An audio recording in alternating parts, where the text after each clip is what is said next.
Bill Panoff here for Porthole Cruise Magazine. As the world evolves in its current climate, small ship sailing and river cruises are in very, very high demand. And why not? Going from port to port with small groups, curated experiences, and luxury amenities sounds great. And here to talk about our favorite cruise line, very close to home, is the CEO of American Queen Steamboat Company, John Waggoner. John, it's great to have you here. Good, Bill. Great to see everybody. Thanks for the interview. I miss seeing you at Sea Trade, but I'm glad that we get to have a Zoom call and I get to see your smiling face and you and I get to catch up. Let's talk about your newest ship, the American Countess. Although she hasn't sailed yet, we're very, very excited about the christening. Can you tell us a little bit about the upcoming christening, and more importantly, what are your favorite parts about the American Countess? Yeah, so, it's interesting with me, Bill. A lot of people always ask, hey, what's your favorite boat and why? And I think it's like, asking a parent which their favorite kid is and why. But I do have to say, way excited about the American Countess for a lot of reasons. But number one, it's, our christening. We're set to christen it this March 21st, and then have our first inaugural trip from Memphis to New Orleans on March 28th to April 4th. I'm more excited, or just as excited, our daughter, Angie Hack, is going to be the godmother. And Bill, that's, we've been such a family business. It's been, when we bought the American Queen, we had Priscilla Presley as a godmother, but then the American Empress, my wife Claudette, was the godmother.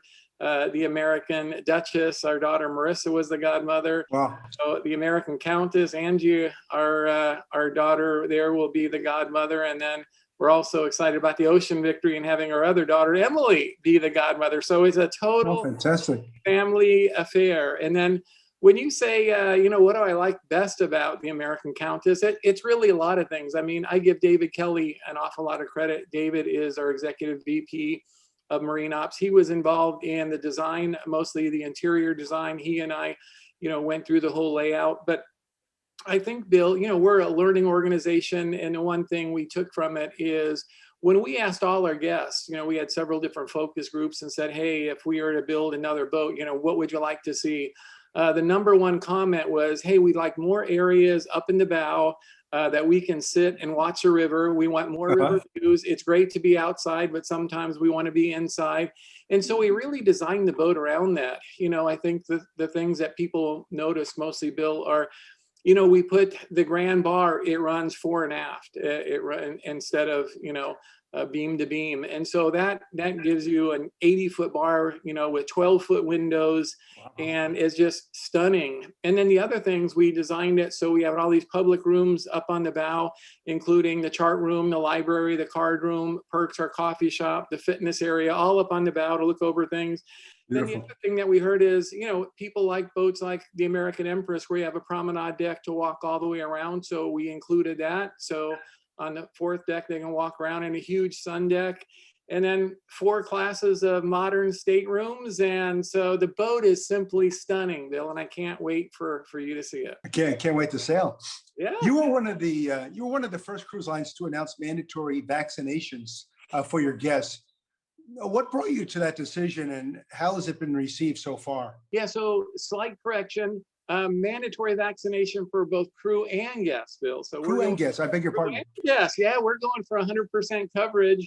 And so I think, look, we have mandatory testing too that we supply, that all our guests, they check into the hotel the night before. It's a complimentary one-night hotel stay that allows them to get to the city, not be rushed, know they're going to make the trip, no, they're literally not going to miss the boat. And so then we partnered with Vicand Medical, who will send, a medical representative, a nurse or a doctor down to the hotel. We'll take nasal swabs from everybody. We'll have their test results in the morning. So not only is it 100% testing, but then 100% mandatory vaccination after July 1st. We want to give everybody time to get the vaccine. I'm pleased to say I got my second shot yesterday. I'm in one of the that's over 65 years old. And so, and I think, Bill, when people say, hey, John, why did you do this? Bill, we are always, just as I talked about christening, we're a family operation. Right. All the crew members are my friends. A lot of the guests are my friends. And so, we really wanted to make sure that safety is number one, wanted to make sure our guests and our crew members were comfortable. And so we just said, hey, we're going to make the bold move of having everybody be 100% vaccinated. It's been very, very positive. We've received a lot of good comments. It's interesting that, bookings after July 1st are increasing. And so, I can't tell you if that's because of the vaccine or just because people want to cruise. But no, it's been very well received, and we're pleased that we did it. And we believe it was the right thing to do, Bill. How many passengers are you expecting on the first few sailings? Yeah, so we've limited for social distancing, everything. We've limited, the number of passengers. If you look at the first two boats, the American Countess and the American Countess and American Duchess will both be about 160 to 170 passengers each. Late in 2020, your parent company of American Queen acquired its day tour partner, Shore Excursions of America. Can you tell us how that will impact the guest experience? Yeah, Bill, I think it only makes the guest experience better. Not that it could be any better because, Shore Excursions of America, we started with them from day one back in, 2012 on the American Queen. We are the only client they had. They gave us all their love and time and attention. It just made a lot of sense that as we kept getting bigger and bigger and expanding the operations, as we started including the Great Lakes, Bill, in Alaska, we had to make a decision. Hey, do we look for other shore providers or for Great Lakes and Alaska? Sure. Or do we try and bring Shore Excursions of America in and expand the product? As you know, Bill, from looking at all the awards we won, we've won awards every single year for our shore tours, including sometimes best in the world. And so it was the right decision to, bring Jim Palmieri and his team on board, and they'll give us that great service. The good news is they get expanded role. They're all part of the family. And so now it never was an us against them, but now we're all one big happy family. What is your reaction to the ban on cruising in Canada, Canadian waters, for example? Yeah, so that's always the hot question. We know that it impacts us. I would have been more pleased if they would have said, hey, we're only going to extend it to June or July and revisit it instead of a whole year. But we're working through everything. As you know, Bill, there's a lot of things going on with saying, hey, can we make a technical visit? Is there a Jones Act waiver? So we're evaluating it on a daily basis. We still hope to cruise in Alaska and on the Great Lakes this year. And we hope that we can work things out, with the Canadian government. Have there been any changes to the ship's interior and the layout to accommodate new health and safety protocols as a result of COVID? Yeah, always, Bill. So, the first thing that we did is outside each dining room, we retrofitted and put hand washing stations in. So as everybody walks in, you can wash your hands. The next is, as you walk in the dining room, once you wash your hands, there will be someone that gives you the squirt of the hand sanitizer and everything else. Menus now will be single-use paper that people get, that they can read, and then we can recycle. We've had to reconstruct all our buffets. So now you don't get to serve yourself. There's someone behind you and you can say, geez, can I have, some eggs Benedict and some turkey and this? And so we'll take care of that. We've also put the UVC light, added that to all of our main air handlers and our HVAC systems, as well as all the things we've done with, disinfecting and sanitizing the vessel to make sure all our guests feel safe. Well done. Well done. It's a lot. Sounds like a very safe experience on the river there. Can't wait to come.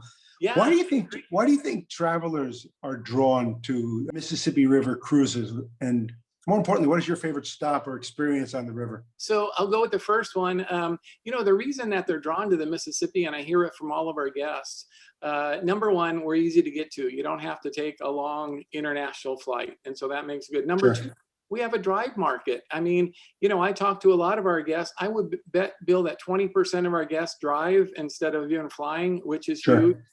Number three, I think they like to support, a company that flies a U.S. flag where the crew are all U.S. and they get to talk about local knowledge. Number four is we all get a little bit older and we travel, health is a concern. Now that I'm over 65, I get to have some of those same concerns. But, one of the advantages for us, Bill, is if I'm out cruising and I feel bad, they can get me to a U.S. doctor, U.S. hospital where my health insurance is taken. They don't have to look at flying me back. And so, And then I think, there's a renewed interest in learning about our own country and everything it has to offer. And being on the Mississippi, in the Mississippi, Bill, I got to tell you, it's so different, from the lower Mississippi, from New Orleans to Baton Rouge. And once you get above Baton Rouge, the commercial industry changes. Once you get on the upper Mississippi, I mean, you get to see eagles and deer and wildlife, and people go, I just never knew it was so nice up here. Sailing on the Ohio River, we've every time we do a focus group, we say, what would you like to see? Our number one request is I'd like to see Louisville to Pittsburgh. We ran one of those, and Claudette and I hosted it.